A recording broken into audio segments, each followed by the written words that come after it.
Recently, a coach reached out for advice discussing with an athlete's parent the difference between pain from being sore and pain from being injured. While coaches and athletic trainers deal with this decision making on a regular basis, considering how to respond to the coach's request, I realized it's not something a concerned parent would necessarily have relatable experience. Hi, I'm Dr. Randy Goldstein, founder of WellBody KC. Let's dive into how to help athletes experiencing pain, when it's okay for them to continue practice, when modifications might be considered, or if a doctor's visit for practice recommendations is best. To be on the same page, first let's define a few terms. Pain is an unpleasant sensory and emotional experience with actual or potential tissue damage. An injury is damage to your body. It is a general term that refers to harm caused by accidents, falls, hits, and more. Inflammation is a part of almost every injury. Even a small amount of inflammation can result in pain. Separating mild from moderate injury, for the purpose of this discussion, is inflammation with the addition of tissue damage, like a partial tear or sprain. And finally, if there's alteration of normal anatomy, such as a fracture or dislocation, let's consider that severe. Severity is one way to describe pain. Another way to label pain is how the body reacts. There's different ways the body does this. For the purposes of this discussion, let's define three. First, nociceptive is pain from pressure, temperature change, or piercing to the skin. It's pain from a hammer, a needle, or a hot plate, to name a few. Neuropathic pain is nerve pain and not necessarily at the same time as an injury. Diabetes and complex regional pain syndrome are two examples. It's uncomfortable, relentless, often piercing or radiating, even to light touch. It's often described as not fitting the situation, such as a feather touching the skin and the person screams out in pain. Finally, there's inflammatory. It can be caused by infection, like a pimple or abscess, a change in tissue, such as a ligament sprain or muscle strain, or the body's reaction to something, such as a gastrointestinal virus or reaction to a food. Much of the sudden onset pain occurring in sports starts with nociceptive causes, such as getting hit during a football tackle. But almost all pain we will discuss today has an eventual inflammatory piece, like redness and swelling, that results in the need to consider if modified workouts could be beneficial. Pain is tricky, but if you are experiencing it, it's real. Depending on lots of factors, your description of pain may be very different than another person's. Say two athletes twist their ankle, both resulting in a similarly swollen ankle. One athlete states it's the worst pain they've ever had, while the other asks their coach if they can continue competition. Parents often tell me their child has a high pain tolerance. Perhaps that's the case, but also athletes that are described as having a high pain tolerance may have just encountered pain in the past, and this isn't a surprise or new or as scary as the first time they had pain. A parent reporting this about their young athlete as a badge of toughness may be unintentionally admitting, my kid has a lot of experience with being in pain. Pain can also be interpreted differently depending upon how the people around you react. Think of a toddler who falls down on the floor, and if the parent jumps up and acts excited, the toddler cries and lies on the ground. While on a different day, the same fall with a parent smiling and whimsically saying, "Oh, you fell," the toddler laughs and gets up for more. There are other reasons for pain from a similar incident being interpreted differently, but overall, pain is tricky. Most of us can agree that sport's less fun and probably less successful if the athlete's in pain. In the short term, pain often, but doesn't always, predict there'll be more pain. Pain can increase fear and decrease fun. It can cause compensations resulting in secondary injury. If enough time is lost because of pain, they can lose training time, skill progression, and even level progression. Those athletes missing out on practice and competitions while the rest of their team progresses through the season can have feelings of isolation, anxiety, or failure. Any of these things can increase burnout and even the risk of wanting to leave the sport. But there are some situations where pain is a good clue. It can be a hint of bad technique or the consideration of overtraining. The body's way of saying, hey, look at this. Like if you put your hand on a hot plate, you quickly remove it before more severe injury occurs. During practice, an athlete may encounter pain for different reasons, such as overuse caused pain, like Sievers or Osgood-Schlatters. Overtraining caused pain, such as shin splints becoming a stress fracture. and the more obvious traumatic injury, such as a fall resulting in a broken arm. Overuse is one or several actions that exceeds the preparation or ability of a tissue or a system to react in a good way. Overuse can, but doesn't usually result in injury. Overuse doesn't necessarily mean something went wrong or there has to be an alteration in the next practice. It simply means that at that time, the skill or practice went beyond what a muscle or tendon or a ligament was used to or could handle. Sometimes the overuse itself even helps prepare the athlete for the next workout by challenging the tendon or muscle to react faster, get stronger, or stretch more efficiently. The $5 word here to explain this is proprioception, or how the brain talks to the muscle to know how to react, balance, stretch, or fire more efficiently when a similar request is made in the future. If not practiced or pushed to that new limit, the body can't learn to do it better or with greater ease the next time. An example could be a runner used to running 2 miles 5 to 6 times a week. When he increases his training regimen to 5 miles, there's a relative overuse to the ankles, the knees, the lungs, the whole body may encounter compared to the previous run's expectations. Another example might be an athlete learning a front flip, and that becomes easy, almost second nature like walking is to you and me. The coach then challenges the athlete to do a full twist in the air prior to landing. This new skill not only requires the brain to think through what added moves will have to occur before landing, but also the body knowing how to land with now not only the forward motion of the front flip, but also the rotational forces occurring before. This may at first be an overuse of muscles and ligaments adjusting to the new landing, but without the challenge, the overuse, if you will, the body can't learn how to get to the next skill, the next goal, get to the next level. And sometimes overuse is because the tissue is less strong due to incomplete development of a growth plate or still growing muscle, like in Seaver's heel pain or Osgood-Schlatters knee pain. In these very common causes in young athletes, a decision needs to be made, balancing ongoing practice with the risk of a potential injury due to the relatively weaker growth plate attachment. During the remainder of this discussion, I will continue offering pearls and hints for coaches and parents to partner in keeping your athletes safe during practice while considering their safety and long-term their season and even longer term their overall sports career and success, making continual gains without the risks of injury. On the other hand, overtraining syndrome occurs when an athlete doesn't adequately recover from repetitive, intense training. It can include fatigue, declining performance, and potential injury. Overuse without recovery becomes overtraining, and overtraining frequently results in injury.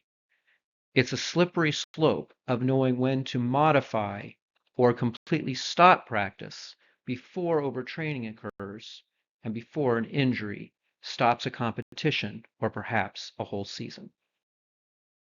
So how can you tell the difference between sore and injury? Soreness is often spread out. It could be the day after a big workout, a new skill requiring muscles not used to the request in the past. The exam's often normal. If it's the back, it's usually not in the middle. It's frequently on both sides. One example is DOMS, delayed onset muscle soreness. It's that day after a hard workout where there's some microscopic tearing of muscle causing inflammation, resulting in pain.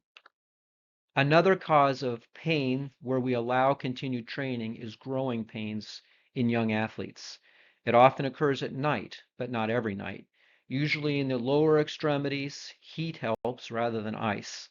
It's unlikely related to activity. Lastly, osteochondrosis, which is the big word for a common cause of pain in young athletes, such as Seaver's or Osgood-Schlatters. It's where the growth plates are getting yanked by strong muscles and tendons with activity. X-rays and MRIs often don't see these sore reasons for pain. Injuries commonly happen with a story. They occur suddenly. They're often one-sided, at a joint or a muscle connection. The exam typically isn't normal. If it's back pain, it's often in the middle. Pain from injury often has more inflammation, more edema. There's a tear in the ligament, the muscle, the bone. There's tissue injury that can often be seen by X-ray or MRI. It's not always easy. Sievers and Osgood-Schlatters, typical overuse causes of pain, can often act like an injury. They can be one-sided. They can have a change in exam. Sometimes they can even be seen on X-ray. Should the athlete with this type of pain go full training or modified training? There are some tools to help with this decision making. Causes of overuse pain include sievers, Osgood-Schlatters, muscle soreness, shin splints, and in some cases, headaches and stomach aches. Injury pain includes fractures, osteochondritis dissecans, sprains and strains, growth plate injuries, and concussions. The X is the causes of pain that you can see on X-ray or imaging studies. It's one reason why doctors that often deal in sports injuries like to order an imaging study. It can separate injuries from overuse. The red bolt shows you causes that are caused instantly or suddenly or with a story. Notice all of those are injuries, not overuse. Differences are never 100%. There's overlap, but there are some ways to help coaches and parents know the difference of when an athlete complains of pain from soreness or from injury. Often soreness is spread out or on both sides, whereas injuries are often point tender and often on one side only. In soreness, the muscles still work, where in an injury, there may be too much pain to continue the skill. Often in soreness, the pain comes and goes, or maybe after a long day or a hard day of practice. Whereas in injury, it starts suddenly. There's a story, and it doesn't get better in a day or two. Often rest does the trick in soreness, whereas in an injury, rest may help, but not completely get rid of the pain. In soreness, everything looks okay. In an injury, there could be swelling or an abnormal look. Growing and activity levels often alter pain, but there's usually no incident when there's soreness. In an injury, there's often a story or an incident that starts the pain. Treating soreness and injuries have some similarities. Rest and ice is appropriate for both. Modifying practice for the sore area while avoiding it altogether with an injury. Stretching in soreness where more extensive treatment may be necessary for an injury, such as medicines or immobilization. The kinetic chain is using the whole body in preparation for the next practice. If the athlete's having shin splints, not just looking at the shins, but at the hips, knees, and ankles. In injuries, more extensive treatment may be necessary, such as physical therapy. Making sure that a sore athlete isn't concentrating on just the soreness, that practice should be fun. In an injury, a slow progression back to sport once safe, and positive reassurance that getting back to their potential is the goal. Whether treating soreness or injury pain, ignoring it or pushing through is never the right answer. Okay, so you made it to the good stuff. Your athlete reports they're having pain. Yesterday's practice was more intense than all of last month's practices. The team is preparing for competition, and increasing stamina and strength is key to achieving the goals set at the beginning of the season. The coach was expecting some overuse to occur in yesterday's practice, perhaps. However, importantly, she listens to each athlete to avoid an injury or overtraining to occur. Overtraining could result in losing valuable practice time before the first competition. We'll talk about two tools that coaches and parents can use to help make decisions with athletes reporting pain. The first is the pain scale. There are several, by the way. This is one example. The pain scale helps the coach and parent partner with the athlete to attempt to quantify the amount of pain, something that can't be felt unless you're the one experiencing it. Even two athletes with a similar incident resulting in a similar cause of pain would likely report two completely different numbers on the pain scale. Each of the far ends of the pain scale are easiest to make decisions. 0 and 1 out of 10 pain are rarely discussed. The athlete doesn't bring it up. And 8, 9, and 10 pains are obvious. A crash requiring urgent attention, such as a call to 911 or a visit to the emergency room. 2 and 3 out of 10 pain might be brought up to the coach, but skills look good. There are no compensations, and the athlete can complete their assignment during practice.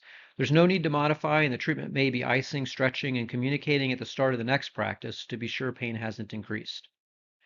6 and 7 out of 10 pain are also somewhat easy to make decisions.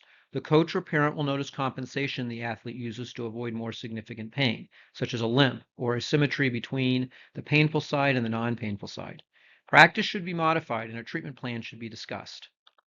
Would imaging help with the diagnosis or getting a healthcare provider involved that's knowledgeable with the sport and this type of injury make it quicker and safer to get back to sport?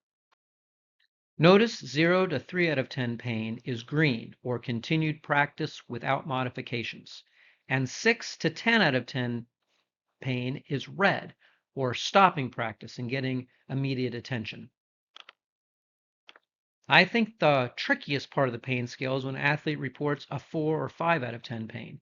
Is this a minor overuse pain that simply had a tough practice, or is it an impending injury that could be a competition or season ender? Not able to feel the athlete's pain, it may be a first thought to say that athlete's probably exaggerating a 2 out of 10 pain that everyone else is reporting after a hard conditioning day. But if the athlete is coincidentally having a developmental time of growth, where a relatively weaker growth plate is being yanked by a relatively stronger, more flexible tendon to achieve the skill, is one repetition away from overuse pain becoming a possible injury. Sound tricky? Absolutely. And it's impossible to push the boundaries of overuse to get to that next level and not accidentally push too far sometimes. It's never intentional to have an injured athlete, but depending on the skill, the number of repetitions, the point of development of the growth plate, and a dozen other variables, including what the athlete ate that day, how the athlete slept the night before, what the athlete's thinking about during the skill, fatigue at the end of a hard practice, and so on, causing overuse pain that in one case modified practice resolves, and in another case could result in an injury. With good communication, a no punishment approach to modifications when an athlete reports pain, and reacting before 6 out of 10 or greater pain occurs, in some cases will make the difference. The other tool I use with the pain scale is testing the expectation of continuing practice or a competition when an athlete reports pain. It's looking at the painful side compared to the non-painful side. Is the range of motion and strength when tested the same or less than the uninjured side? And is an easy skill completed on the sidelines without compensation, such as no limping and no asymmetry? If the athlete's testing is symmetric and the pain is a 4 out of 10 or less, the coach and athlete may come up with a modified plan to complete the practice or competition. If there is asymmetry in range of motion, strength, or compensation in completing a skill, or the pain reported is over a 4 out of 10, the risk is far greater than the reward almost all the time. In fact, a combination of the pain scale and this testing is what I use as an event coverage physician when making decisions on continued competition being worth it or the risk of injury being too great. Decision making can be difficult and a great responsibility. Still not sure?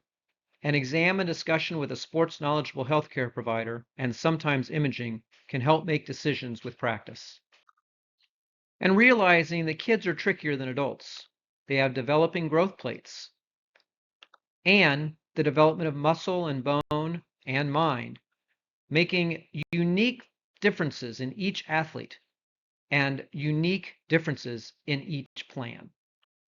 And it's not just practice that makes a difference when dealing with pain. Sleep, hydration, and diet, especially protein in growing athletes, can make a difference. Changing the surface and altering the routine can help. Going from spring floor to tumble track or to completely non-impact, such as a swimming pool. For runners, changing direction, not always going counterclockwise, can help. Building in physical and mental rest to the practice schedule, and remembering that sport is supposed to be fun. In higher level sport, athletes can experience pain, Looking at the big picture can help. Even if everyone on the team, the athlete, the coach, and the parent does everything right, pain and injury can still occur. Every sport has risk, and most sports have, no matter how much practice and preparation, a component of spontaneity, unplanned occurrences, or surprise. Injuries happen. In my opinion, the best way to increase the possibility of full training and limit the need for modified training is a good plan, including encouraging communication.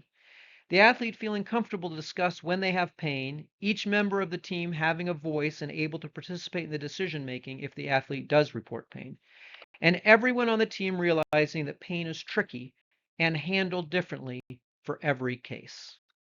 I hope you found this helpful in dealing with pain in your athlete. If you found this interesting, check out other sports medicine videos at wellbodykc.com. I'm Dr. Randy Goldstein. Be well.